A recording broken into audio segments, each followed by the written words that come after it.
Leçon 5.1. Les comptes, les emprunts et les cartes. Épargner de l'argent peut parfois te sembler stressant en début de carrière. Tu vas recevoir des montants d'argent auxquels tu n'as jamais eu auparavant et tu vas connaître des tentations qui t'apportent au centre d'achat un peu plus souvent que tu le voudrais.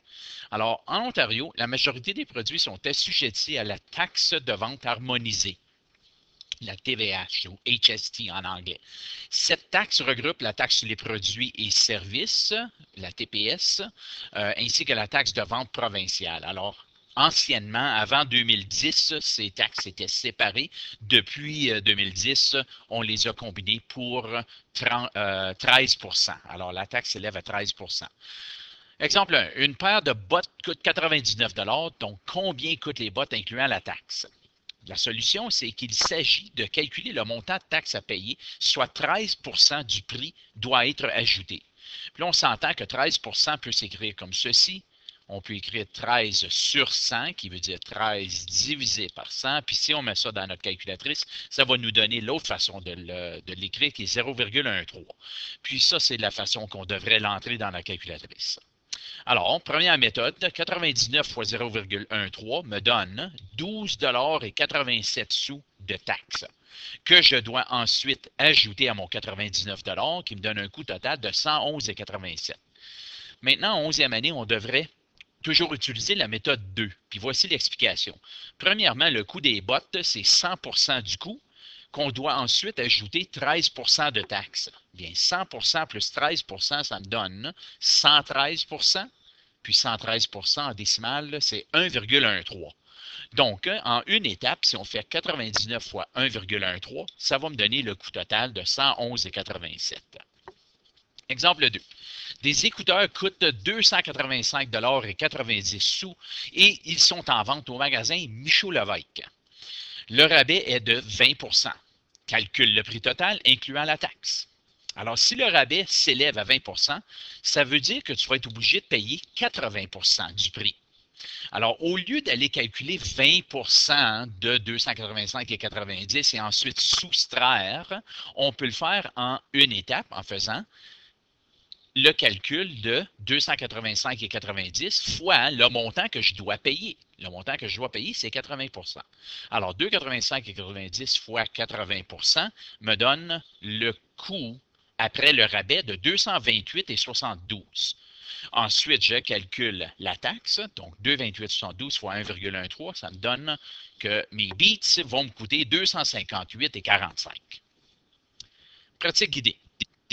Alors, quand tu empruntes de l'argent d'une banque, tu dois rembourser le principal ou la valeur de l'emprunt, plus les intérêts. Regardons les effets sur le remboursement d'un prêt entraîné par la variation du taux d'intérêt, de la période de calcul de l'intérêt ainsi que du terme. Alors, trois différentes façons de calculer. Alors, ici, je vais essayer d'aller assez vite, là, parce que ça va faire pour une longue vidéo. Alors, à 8 % et à 7 %. Alors, mon C est égal à 2500. Mon I est égal à 0,08 divisé par 12, car on dit que c'est composé mensuellement. C'est supposé être un 12. Puis, ma période est 2 fois 12, qui est égal à 24. Maintenant, pour le 7 %, je vais aller mettre les informations. C'est égal à la même chose. Mon intérêt est différent, c'est 0,07 divisé par 12. Mon N est 2 fois 12, qui est égal à 24. Maintenant, je vais écrire l'équation une fois ici. 1 plus I exposant N. Puis ensuite, je vais aller faire les calculs ici. Alors, M est égal à 2500 fois 1 plus, parenthèse 0,08 divisé par 12, ferme la parenthèse, exposant 24. M est égal à 2932 et 22. Alors, voilà à 8 % et à 7 %, M est égal à 2500, parenthèse 1 plus 0,07, puis je vais mettre ma parenthèse, divisé par 12, exposant 24, M est égal à 2874,52. Alors, on voit qu'à un intérêt plus élevé, on va faire plus d'intérêt. Maintenant, la variation de la période de calcul de l'intérêt. Alors, ici, on emprunte encore le même montant, ici pendant 2 ans, au taux de 7% annuellement. Puis 7%, en 7%, c'est semestriellement. Semestriel, tiens, on va arrêter là. Puis ça, c'était 7%. Alors, mes informations sont les suivantes. C'est égal à 2500.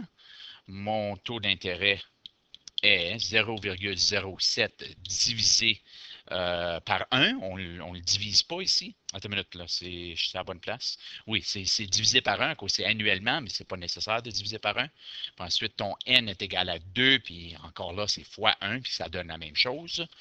Pour semestriellement, mon C est 2500.